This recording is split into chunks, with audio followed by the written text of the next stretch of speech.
Manx Radio's Update with Christian Jones.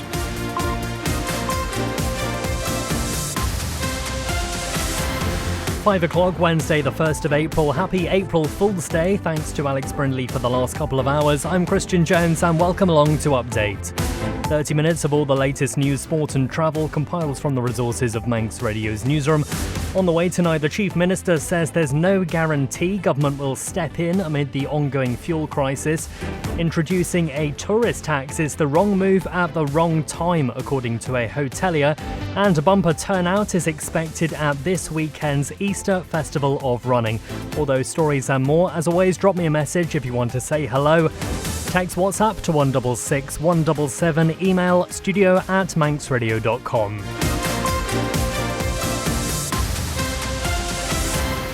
But first, as always, let's get the latest news headlines read by Darren Timpson. Faster my Darren. Faster my. The Chief Minister says there's no guarantee there'll be any support from government amid the ongoing fuel crisis. This is still very early days. I don't think this is an in-the-moment crisis. In other words, the impacts of this could be felt many months, if not even years. Alfred Cannon confirmed government is following a number of key principles, including weekly meetings, establishing an industry monitoring body and protecting the supply of fuel to the island. Meanwhile, EVF says diesel prices will be staying as they are after the latest fuel shipment. The cost per litre remains at 189.9p. An Isle of Man motorcycle racer Nathan Harrison will race once again on the H&H Motorcycles banner for this year's Isle of Man TT races. The 27-year-old will compete in the 1000cc races on board Honda flat-blade machinery, whilst also piloting a Honda CBR 600RR in the Supersport races. In international news, Donald Trump claims Iran's president has asked for a ceasefire. He says America will consider it if the country reopens the Strait of Hormuz, a key shipping route. Meanwhile, the boss of Europe's largest airline has warned of potential disruption because of the conflict. Ryanair boss Michael O'Leary says jet fuel supplies could be impacted in May and June if the war continues. And the first crewed lunar mission in more than 50 years is expected to launch later today. NASA's Artemis 2 rocket will leave Florida on a 10-day flight around the moon. Those are the headlines. News next at 6. Darren, thank you very much. Guramaid. Let's take a look at the weather now, brought to you by Manx Glass and Glazing. Sunny spells to end the day, moderate to fresh southwest wind, veering northwest when the rain clears, increasing strong and gusty with a maximum temperature of 11 degrees Celsius. Tomorrow, cold start to the day, sunny intervals throughout, and a top temperature of 10 degrees Celsius. If you're looking for supply-only double or triple glazed units, make sure you visit the Manx Glass and Glazing showroom on the Snugborough Trading Estate or call 674 573. You're listening to the Isle of Man's quintessential daily news and current affairs roundup. Update on Manx Radio. 3 minutes past 5 on Manx Radio's Update. The Chief Minister says there's no guarantee there'll be any support from government amid the ongoing fuel crisis. The cost of petrol, diesel and home heating oil has shot up as a result of the ongoing conflict in the Middle East. Alfred Cannon confirms government is following a number of key principles, including weekly meetings, establishing an industry monitoring body and protecting the supply of fuel to the island. However, speaking on Manx Radio Breakfast this morning, he wouldn't commit to providing any help to people struggling with the increases yet. Not really. You know, we knew that there was going to be significant increases. We've been protected on the island just simply because of the schedule of our deliveries and the way that our deliveries have been coming in as compared to the United Kingdom. Those prices have been pretty much forecast in terms of the prices that UK customers have been paying, and you know that type of rise was always going to be expected here on the island. You were asked yesterday in the House of Keys about support going forward, and I think you talked about the need to essentially have some more data gathering to know a little bit more about who is going to be affected. What does that process look like? What is it you're looking at to figure out where that support will go? Well, so there's no guarantee there will be necessarily any support. I think yesterday I delivered 7 principles that will guide our decision making, and in that they said that any support that we do deliver will be targeted. But this is still very early days. I don't think this is an in-the-moment crisis. In other words, the impacts of this could be felt many months, if not even years, into the future. So it's a very uncertain picture that we're dealing with. We are not rushing in to hand out checks at this precise point. I think there is a period we're just going to have to tough it out for a few few weeks. As soon as we start writing cheques, the pressure then grows across the economy for the government to step in, and millions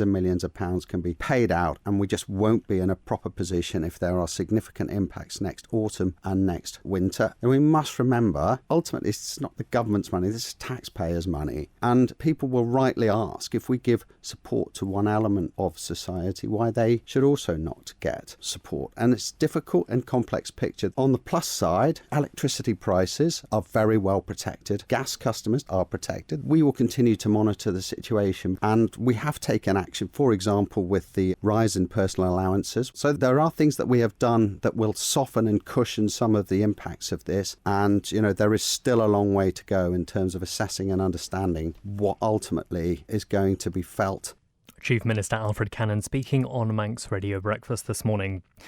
Now let's turn our attention to this tourist tax, because introducing one would be the wrong move at the wrong time, according to a local hotelier. A new report from Visit Isle of Man looking at the viability of such a levy will be put before Tynwald later this month.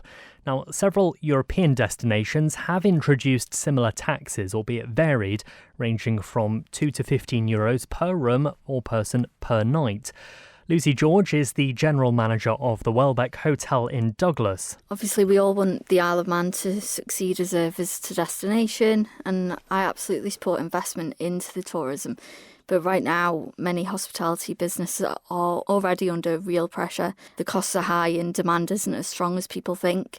And adding a tourism levy at this point risks making us less competitive when we should be focused on bringing more visitors here in the first place. I'm against introducing it in the current climate. I think it's the wrong move at the wrong time for a sector that's still recovering, especially after COVID and general other problems in the world, and we're still trying to grow. I really think we should focus on the events outside the TT, trying to boost them more, trying to advertise across the world, really, not just the UK. We've got so many people that come here to our hotel, to the Welbeck, for looking at ancestry. That's massive for Americans. And just reaching out farther afield and showing people how amazing the Isle of Man is. It's magical to people that have never been here before, especially. And it holds so many memories for people that have been here time and time again. So we really just need to focus on that, build demand as much as we can. Yeah, and just focus on, growing tourism now instead of implementing things that may put people off. My granddad had a lot of the same fight as me, and he died over 20 years ago now. It would be a real shame if hospitality businesses like ours, like the Welbeck, we've been in business since 1978 as a family, and it would be a real shame if we had to close or stop doing all the special things that drive people to us. The customer service. People don't come to our hotel because it's brand new. They come to our hotel because it's personable and it's welcoming, and we treat them well because we're so happy that they're here. And no matter how they come, we're just glad they're filling the rooms. And that's really a challenge that we need to overcome before we get to any extra hurdles that they need to do to get here. You're listening to the Isle of Man's quintessential daily news and current affairs roundup. Update on Manx Radio.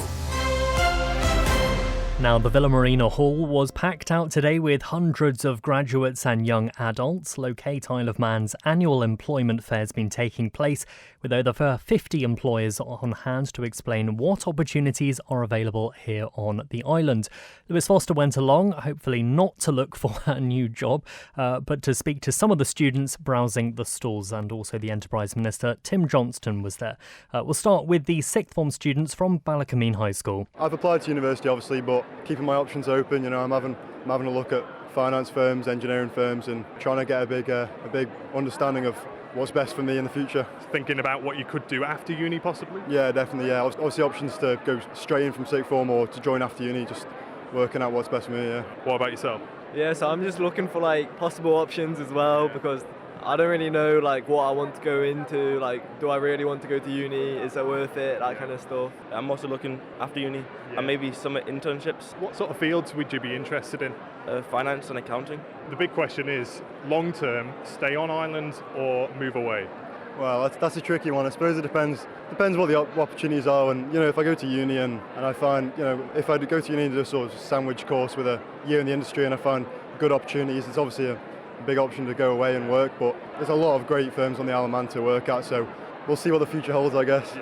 Yeah, I think like in the future there's a lot of uncertainty with like everything going on, but I know the Isle of Man's like really good for finance, and I guess it kind of depends. Like if I do go to uni, like the people I meet, what opportunities I might get. Minister Johnson, we're here at the Villa Marina Royal Hall at the Graduate Fair. How's it going so far as you're concerned? Well, I think it's going really well. I think it's great to see there's a real buzz here. I think we've had over 500 people have registered for today, so really great opportunity for young people, whether they're still at school, thinking about their future, thinking about maybe what courses they want to do at uni, obviously people at UCM, people thinking about internships. It's a great opportunity for them to come down and talk face-to-face with employers. Why is recruitment and retention of this age group important for the Department for Enterprise?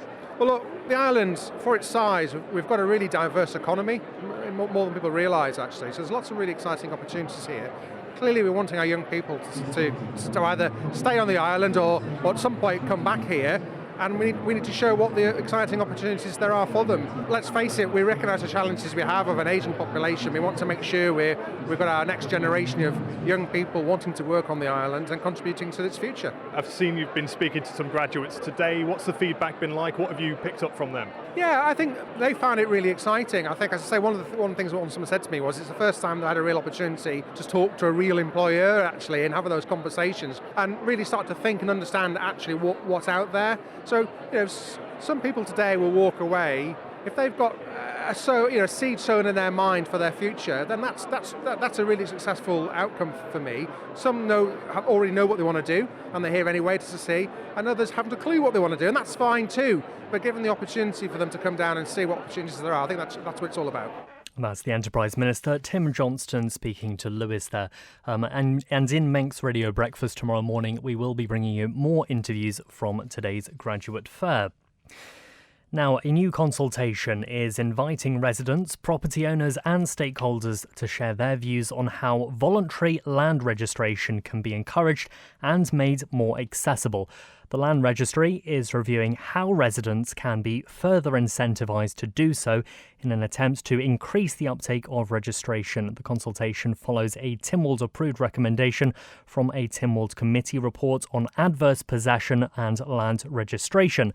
The Registrar General, Ed Clegg, says they're open to all suggestions. We've had a deeds registry in the Isle of Man since the mid-1900s, and historically if you were buying and selling land, it'd be done by a deed, which would be registered in the land registry, and when you came to sell that property later on, it'd be quite a complicated process of establishing title and looking back in historic deeds. So since 2002, we've introduced the land registry, and the idea of the land registry is to create a digital database of all property ownership and interest in land in the Isle of Man.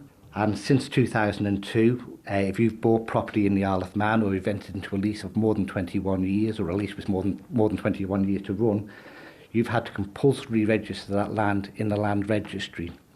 And at this stage now, we think we've got just under 30% of the Isle of Man registered.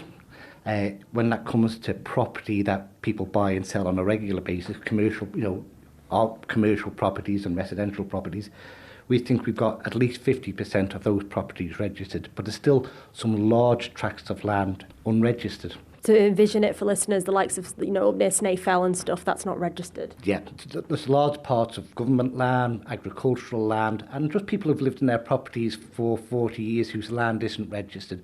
But anyone who's bought a property in the last 20 years is more than likely or not going to have a land registered on a database. Most land and property transactions trigger compulsory registration, but I understand the desire is to speed up the process by getting people to register land and properties then. Yeah, there are compulsory triggers, as you say there, but you can also voluntarily register your land at any time, and we see about 5 of them a month, I would say. I'm guessing that off the top of my head. So, yeah, but we would like to encourage people to register the land voluntarily without having to wait for a compulsory trigger. And that's the background of what we're doing this consultation here for, is we're asking people to say what is preventing them from registering their land voluntarily, what are the barriers, perceived barriers that are in place, and what can we do to remove those barriers. So that's, how can we talk to people to say what can we do to encourage you to voluntarily register your land. That's Registrar General Ed Clegg from the Land Registry Office. That consultation will close on the 4th of May. Full details available at manxradio.com. Manx Radio Travel, serviced by Quayside Tyres. Right, we'll start off with the roads. In Douglas, temporary lights on Groves Road near the power station for bus stop improvement works. In Quegg, temporary lights at the bottom of Quegg Hill near the railway bridge. Over in Braddon, temporary lights on Braddon Road just up from Braddon Bridge. Elsewhere in Ramsey, Lazaire Road is closed between Bircham Avenue and Parliament Square for gas main replacement work. And in Castletown, temporary lights on Douglas Road between KWC and the airport for water main works. Down at the steam packet, a couple of things to be aware of. The Manannan to Liverpool left late. It's running around about an hour and a half behind schedule. The Manxman is running to time though. And down at the airport, just a couple of things to be aware of. On the arrivals board, the Aer Lingus from Dublin, scheduled for 4:40. That's delayed until 6:10. Of course, on the departures board, similarly, the 5:20 Aer Lingus back to Dublin, that is delayed until 7. From punches to full car service, Quayside Tyres and Service Centre has you covered. Get more with Quayside 664417. Head to Quayside Tyres and Service Centre on South Quay Industrial Estate. Coming up on Manx Radio, we have a special Easter winning weekend. We're giving you the chance to win £250 to spend at Manx Glass and Glazing to put towards whatever you like, from a bespoke front door to made-to-measure mirrors or even a brand new tabletop. Based on the Snugborough Trading Estate, Manx Glass and Glazing are a family-run business celebrating their 40th anniversary this year. To win, listen out right across the long Easter weekend for the daily question. And all you need to do is text your answer to 166 177. And then make sure you join us next Tuesday afternoon to find out if you're the lucky winner. Make this your Easter winning weekend with Manx Glass and Glazing and your nation's station, Manx Radio. You're listening to the Isle of Man's quintessential daily news and current affairs roundup. Update on Manx Radio. Now, when was the last time you went for a swim at the NSC? Well, the minister responsible for the National Sports Centre says the swimming pool remains busy despite a tiling issue continuing to affect the facility. The problem with the tiles was first noted in November 2023, resulting in part of 2 lanes being cordoned off. The Department of Education, Sport and Culture is seeking to rectify the problem, as Daphne Kane explains to John Moss. The issue with the pool tiles was first identified in November 2023. That's a while ago. You can't actually talk about the process of putting the tiles back on. The department is actively engaging in progressing with the due process for trying to rectify the issue, yes. I mean, people who retile the bathroom think, isn't it a question of just slapping tiles back on? Well, no, there's a considerable amount of effort that would need to go into retile the pool. As you may recall, when the tiles were replaced and the NSC pool was refurbished in January 2019, there was a considerable time when the pool was emptied to enable all the pool surfaces to be retiled. Obviously, the pool is very important to people in the island. How is it affecting its operation? Well, absolutely. Well, I appreciate it's very frustrating, not to say irritating, to pool users to have the very small section of the 2 lanes cordoned off. There are 6 lanes fully usable, and in fact, the swimming pool remains extremely busy. Admissions are up by nearly 26% between the 2022-23 year and the 2024-25 financial years. That's the period from when the tiling failure became apparent. That's the Education, Sport and Culture Minister Daphne Kane there. 19 minutes past 5, a number of events will be taking place across the island over the coming weeks as we mark Autism Acceptance Month, which takes place in April each year. But one charity working to support those with the condition year-round is Autism in Man. It works independently with other charities and organisations to provide training opportunities for members and professionals, and also jointly funds a teacher to work with children with autism within the Department of Education, Sport and Culture. Carol Williams from the organisation says while they've come a long way, there's still a lot to do. I think a lot of people are scared of the word autism because I think they think, I don't want a label and all of that. But without autistic people in the world, we wouldn't have engineers, we wouldn't have many doctors, we wouldn't have accountants, we wouldn't have people who build bridges, So it's not something to be scared of. And I think that's what we need to get across to people. Is it's fantastic. And it's complicated as well, isn't it? Because there's many different types of autism. Yeah. And I suppose something like an awareness month like this gives you a chance to sort of get that message out there and for people to learn about the condition. And, you know, we know the charity's been going for like 30, 35 years or something. So I'm guessing the landscape has changed hugely since then. And there is more of an awareness, isn't there now? And so is it getting easier? In some ways, yes. Yes, because there is more awareness. In other ways, we still have people out there who are, well, you'll just have to put up with it. This is where you are. This is where you work in. You know, you'll always have that in the world, won't you? Autistic people, what happens is they learn to manage their challenges. That's what it's about. But other people need to help them to be able to manage their challenges. Well, then let's come, because you mentioned when we were chatting off air there, the autism strategy. Where are we at with that now? It's got further than we've ever had before. So that's a big positive. Still a long way to go, but yeah, it's a big positive. It does seem to be a lot of support for young people and children with autism. What are we like with regards to supporting adults with autism over here? Not quite as good, because of course the job that Jenny does is the Department of Education, Sport and Culture. So once you've finished college, that's it. There is then no support. So it is an area that needs working on. How we do that, I don't know. Don't know the answer to that. But we're trying, and if we can get across to employers some strategies, then, you know, that'll help. That's Carol Williams from Autism in Man speaking with Manx Radio's presenter Christy DeHaven.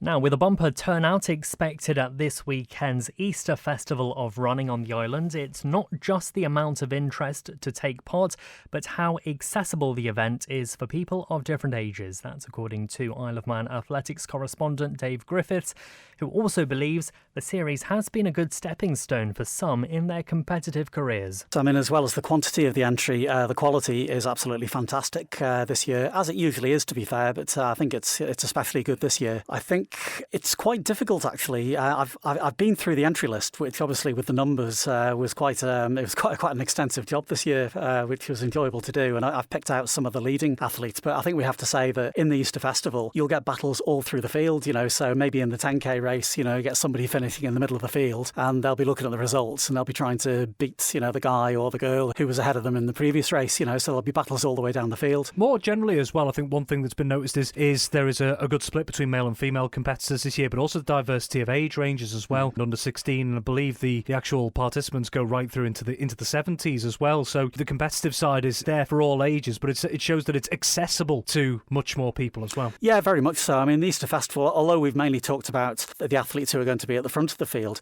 it's about athletes of all standards. You know, it's a festival, you know, and obviously that implies that it's a celebration of running of all standards, and it literally is. You know, we'll have novice runners, and, you know, it is open to everybody. The only stipulation we have is that we do have a cut-off point at the 5k point of the 10k race, but that's really at the discretion of the organisers. You know, if somebody's seriously adrift, they might be pulled out, but really that's the only thing.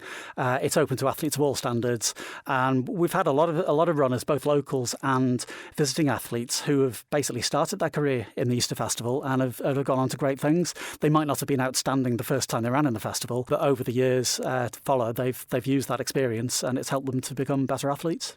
That's Dave Griffith, the Isle of Man athletics correspondent. You can hear the full extended interview with him along with the festival organiser Chris Quine on the Manx Radio Sportscast, available at manxradio.com. Right, sport up next. Get the full story. Tune in to Manx Radio's newscast for in-depth interviews behind the headlines. Find the newscast now at manxradio.com or your usual podcast provider. OK, well, let's take a look at the latest sports brought to you by The Print Shed. Rob Pritchard joins me now. Fast to my Rob, and what's the latest? Fast am I. Well, starting off in motorsport, and the Dow Racing team will make its return to the Isle of Man TT races in 2026, with Josh Brooks to lead their charge on the Snaefell Mountain course. Two-time BSB champion Brooks will compete across the 1000cc races for the squad on board Honda Fireblade machinery, and this year will mark the first time in 3 years the Cumbria-based team has taken part in the racing fortnight. Well, Dow Racing, formerly Silicon Engineering, managed 2 TT victories and more than 20 podiums between 2016 and 2023, with former rider Dean Harrison, whilst Brooks is currently the 5th fastest competitor of all time around the TT course. Also in motorsport, Manx rider Nathan Harrison will race once again under the H&H motorcycle banner for this year's Isle of Man TT races. The 27-year-old, I should say, will compete in the 1000cc races on board Honda 5-blade machinery, whilst also piloting a Honda CBR 600RR in the Super Sport races. Well, Harrison recorded his best ever TT finish last year, coming home 4th in the Superbike race and setting a personal best lap speed of 131.270 miles an hour. He also secured 2 top 10 finishes in both Superstock contests in 2025, as well as crossing the line inside the top 15 of both Supersport events. Elsewhere in football, a first-half blitz saw FC Isle of Man fall to a 6-2 defeat at promotion hopefuls Chadderton in the NWCFL Premier Division last night. Chadderton took control with 4 goals in the final 9 minutes of the first 45, with a double from Tawab Jangpata, a Lewis Simon Burn strike and a finish from Robert Flynn in the 4th minute of first-half stoppage time. FC Isle of Man grabbed one back 7 minutes into the second period through Charlie Higgins, before Connor High and Burn grabbed the home side's 5th and 6th. Dean Pennington then grabbed a late consolation for the Ravens in added time at the end of the second half, as Rick Holden's side came away from the M-Plus Commercial North Stadium empty-handed. And also in football, St John's United have moved up to 5th in the Canada Life Men's Premier League following a 4-0 victory over Union Mills at Mullinaklawi last night. Callum Taggart, Adam Somerville, Pedro Cardozo and Jamie Crook were all on target for the hosts, and St John's now only trail Laxey in 4th place on goal difference. For Union Mills, they stay 9th after the defeat, which follows back-to-back wins in their previous 2 outings. Gurumaya, Rob, thank you very much. Of course, coming up this weekend is the final home game of the season for FC Isle of Man. Not a great result yesterday, so I imagine they'll be hoping to bounce back. You would imagine so. Of course, last weekend they secured their league safety, so no worries about relegation this season. They're not challenging toward the top, so maybe these last few games of the season might allow them to just express themselves a little bit. So I guess it's one last weekend of you commentating, then you get a bit of time off when they're away. Not quite, there's still other jobs to be done, but yes, away from the commentary booth until the following season, I guess. Perfect. Well, that's it for Update this evening. Thanks to newsreader Darren Timpson. Howard Kane has Spotlight next, Greatest Hits with Chris Kinley after that. Andy Wint is in the hot seat for Country Roads from 9. I'll catch up with you tomorrow, same time. So until then, take care. Bye-bye for now.